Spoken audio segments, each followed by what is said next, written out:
प्यारे बच्चों, आज हम आपको हमारा जो सेकंड पेपर है सांख्य दर्शन, उसमें ईश्वर के बारे में क्या चर्चा की गई है, अर्थात ईश्वर संबंधी क्या विवेचना है सांख्य की, उसके ऊपर हम चर्चा करेंगे। तो आप लोग देखेंगे कि सांख्य दर्शन मूलतः ईश्वरवादी नहीं था, क्योंकि वह केवल दो मूल तत्व मानता था और उन दो तत्वों के आधार पर उसने अपने विकासवाद सिद्धांत को प्रतिपादित किया और उसमें कुल 25 तत्वों की उत्पत्ति को स्वीकार करता है। और उन 25 तत्वों में कहीं पर भी सांख्य दर्शन ईश्वर की बात नहीं करता। वो कहते हैं कि हमें ईश्वर की आवश्यकता ही महसूस नहीं हुई, लेकिन आगे चल करके बाद में जो है जैसे जैसे प्रगति होती गई, अनेक विचारों का इसमें प्रवेश हुआ, तो बाद में ईश्वर को स्वीकार किया गया, ठीक है ना। लेकिन आरंभ में जो प्राचीन सांख्य है उसमें कहीं पर भी ईश्वर की कोई उसमें विवेचना नहीं मिलती है, ठीक है ना। तो हमें जो है सांख्य दर्शन के बारे में हम पढ़ेंगे तो आप लोग देखेंगे कि आरंभ में जो है कहीं पर भी उसमें ईश्वर का कहीं नाम नहीं मिलता। डॉक्टर दासगुप्ता कहते हैं कि सांख्य और योग में मूल अंतर यही है कि सांख्य ईश्वरवाद का निषेध करता है, जबकि डॉक्टर दासगुप्ता कहते हैं कि जो है सांख्य ईश्वरवाद का निषेध करता है, जबकि योग दर्शन ईश्वरवाद की स्थापना करता है। यही कारण है कि सांख्य को हम निरीश्वर सांख्य और योग को सेश्वर सांख्य विद गॉड कहा जाता है। सांख्य के ईश्वर के बारे में दो तरह के विचार मिलते हैं। एक वे जो ईश्वर में विश्वास मानते हैं उन्हें ईश्वरवादी सांख्य कहा गया, दूसरे वे जो ईश्वर को नहीं मानते उन्हें अनिश्वरवादी सांख्य कहा गया। पहला है निरीश्वरवादी सांख्य। इस मत में प्रमुख है वाचस्पति मिश्र और अनिरुद्ध। इन्होंने सांख्य के ईश्वरवाद का खंडन किया है। ईश्वर को प्रमाणित करने के लिए ईश्वरवादियों का कहना है कि संसार एक कार्य श्रृंखला है, अतः उसके कारण के रूप में ईश्वर को मानना जरूरी है। सांख्य जहां तक विश्व को कार्य श्रृंखला का कारण मानने में विरोध करता है, विश्व का कारण वही हो सकता है जो परिवर्तनशील एवं नित्य हो। ईश्वरवादी ईश्वर को नित्य तथा अपरिवर्तनशील मानते हैं, तो ऐसे में ईश्वर का रूपांतर परिवर्तनशील जगत में कैसे होता है? ऐसे में ईश्वर को विश्व का कारण मानना भ्रांति मूलक है। तो सांख्य दर्शन कहता है कि जगत परिवर्तनशील है और ईश्वर अपरिवर्तनशील है। ऐसे में इस परिवर्तनशील जगत का कारण अपरिवर्तनशील ईश्वर को किस प्रकार माना जाए? ठीक है। दूसरा तर्क है कि प्रकृति नित्य तथा परिवर्तनशील है, इसलिए विश्व प्रकृति का रूपांतर है। महत बुद्धि से लेकर 5 स्थूलभूत तत्व, ये सब चीजें प्रकृति से निर्मित होती हैं, अतः विश्व का कारण प्रकृति को मानना उचित है ना। दूसरा क्या कारण दिया गया कि प्रकृति नित्य तथा परिवर्तनशील है, इसलिए जगत प्रकृति का रूपांतर है, क्योंकि जगत भी निरंतर परिवर्तनशील है। ऐसे में प्रकृति जगत का कारण हो सकती है, इसलिए महत और बुद्धि से लेकर 5 जो महाभूत हैं वो सारी चीजें प्रकृति से निर्मित होती हैं, अतः विश्व का कारण प्रकृति को माना जा सकता है। किंतु यहाँ पर भी आक्षेप किया जाता है कि प्रकृति जड़ है, अतः उसकी गति के संचालक और नियामक के रूप में चेतन सत्ता को मानना आवश्यक है। क्या यह चेतन सत्ता जीव है? लेकिन उसे जीव नहीं माना जा सकता, क्योंकि जीव का ज्ञान सीमित है। इसलिए अनंत बुद्धि से युक्त ईश्वर को प्रकृति का संचालक और नियामक मानना उचित है। किंतु यहाँ पर भी आक्षेप किया जाता है कि ईश्वरवादियों ने ईश्वर को अकर्ता माना है। यदि ईश्वर अकर्ता है तो वह प्रकृति की क्रिया का संचालन कैसे कर सकता है?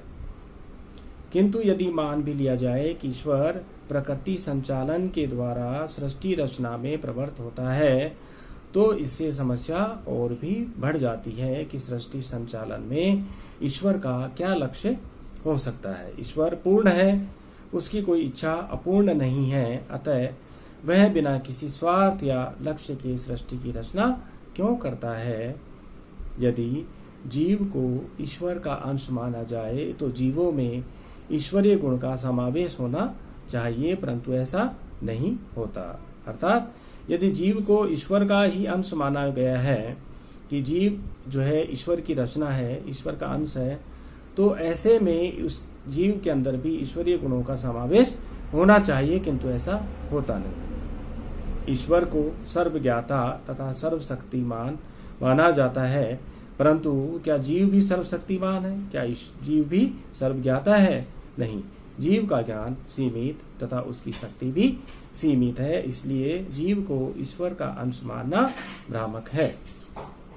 इस प्रकार ईश्वर की सत्ता मानने से जीव के स्वरूप का खंडन हो जाता है, अतः ईश्वर का अस्तित्व अनावश्यक है। इसलिए जो अनीश्वरवादी जो हैं सांख्य, वो कहते हैं इस प्रकार ईश्वर की सत्ता मानने से जीव के स्वरूप का खंडन हो जाता है, क्योंकि ईश्वर अपने आप में जो है अपरिवर्तनशील है, तो ईश्वर को मानने से जीव के स्वरूप का खंडन हो जाता है। अब हम देखते हैं कि जो ईश्वरवादी हैं सांख्य के दार्शनिक, वो क्या तर्क देते हैं। तो ईश्वरवादी सांख्य में विज्ञान भिक्षु हैं, जिन्होंने योग सार संग्रह की रचना की। विज्ञान भिक्षु के अनुसार सांख्य ईश्वरवादी है। सांख्य ने केवल इतना ही कहा है कि ईश्वर के अस्तित्व के लिए कोई प्रमाण नहीं है। सांख्य सूत्र में कहा है ईश्वरा असिद्धे, अर्थात ईश्वर असिद्ध है। यदि सांख्य में कहा जाता ईश्वरा भावात, अर्थात ईश्वर का अभाव है, तो सांख्य अवश्य अनीश्वरवादी या निरीश्वरवादी होता। विज्ञान भिक्षु कहते हैं कि यद्यपि प्रकृति से समस्त वस्तुएं विकसित होती हैं, तथापि अचेतन प्रकृति को गतिशील और परिवर्तनशील करने के लिए ईश्वर के सानिध्य की आवश्यकता होती है। जिस प्रकार चुंबक के सानिध्य मात्र से लोहे में गति आ जाती है, उसी प्रकार ईश्वर के सानिध्य मात्र से प्रकृति भी क्रियाशील हो जाती है और महत बुद्धि में वह परिणत हो जाती है। विज्ञान भिक्षु कहते हैं कि युक्ति तथा शास्त्र दोनों से ही ईश्वर का प्रमाण मिलता है।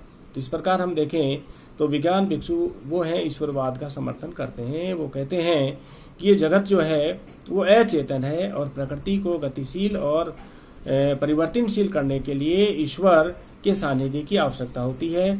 उसी प्रकार के सानिध्य की, जिस प्रकार जड़ लोहा चुंबक के सानिध्य मात्र से गतिशील हो जाता है, ऐसे ही प्रकृति भी जो है ईश्वर के सानिध्य मात्र से क्रियाशील हो जाती है और क्रियाशील होकर के महत बुद्धि इत्यादि में अपने आप को परिणत कर लेती है। तो विज्ञान भिक्षु कहते हैं कि युक्ति और शास्त्र दोनों से ही ईश्वर का प्रमाण मिलता है, ईश्वर की सत्ता सिद्ध होती है।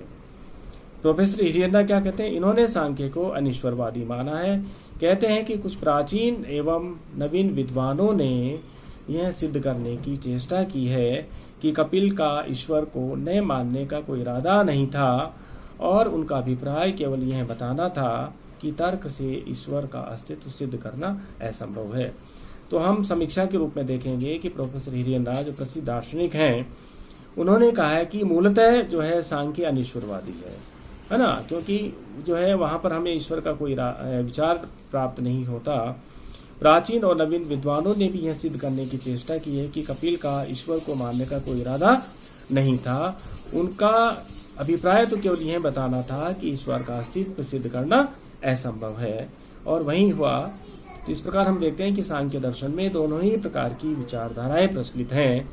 एक ईश्वर को मानती है, जिसमें ईश्वर के लिए कहते हैं कि ईश्वर की सत्ता है, जिसमें वाचस्पति जो हैं मिश्र और अनिरुद्ध, ये दोनों जो हैं वो निरीश्वरवादी विचारक हैं जिन्होंने ईश्वर को नहीं माना। वहीं विज्ञान भिक्षु ईश्वर को मानते हैं, तो वो ईश्वरवादी सांख्य के दार्शनिक हैं। तो बच्चों, आप लोग देखेंगे कि ये ईश्वर संबंधी विचार बड़ा ही इसमें जो है अपनी अलग विशेषता लिए हुए है कि कुछ ईश्वर को मानते हैं, कुछ ईश्वर को नहीं मानते। तो आपको इसको ध्यान से देखना है। धन्यवाद।